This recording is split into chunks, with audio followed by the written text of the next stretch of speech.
Bitawan mo na. Ayos. Puta ka. Natanggalan na yung pagkalalaki mo.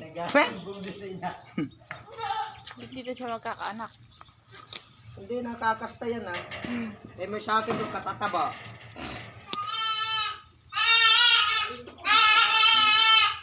Makain siya ng maayos. Marami pa mo niyang ganito kahit tumiram lang siya kay Kuya Gia.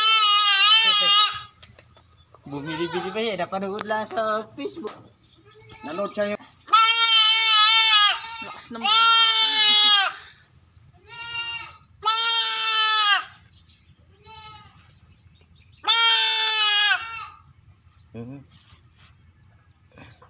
Tayo mo nga, Jay. Tayo.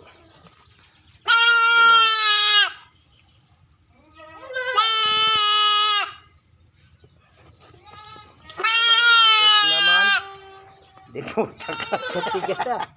Nasaan na? Nakakabit na. Kalakas niya. Ayun. Isa pa lang. Hindi naurong kasi yung galag niya kapag ganun.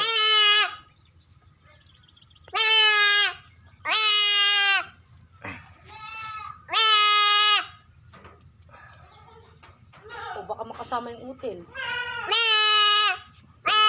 Ayaw naman. Ba't i-spray yan? Hindi, para pag naputol, diretso na siya may ano. Sa amin, wala. Hindi namin ginadito. Hindi. Ala, local ining ano niya. Lokal. Dapat siya pagbitaw. Si Kuya JR, original yun. Maganda yun. Pag ginanon ko yun, tapos binitawan ng ganun, kusang na tanggal. Hindi, alalayan mo pa ng kamay. Siya na lang jeep na eh.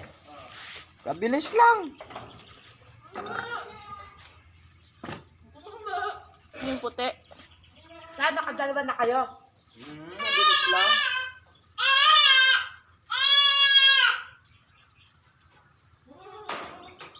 Ay, at yata ang bata. Hindi. Kabait niyan. Sige, ito.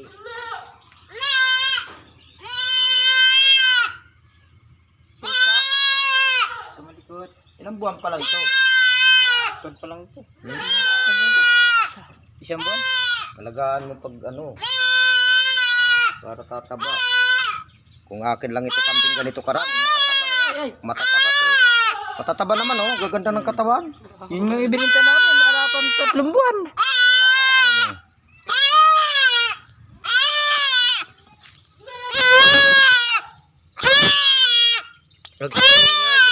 Kaya mo ko. Dapat Matatapos yan na. ganyan. Ha? Talag diretso, di ba? Ang bayag nini. Parang bayag ni Burase. Sagad na. Malit ang bayag nini.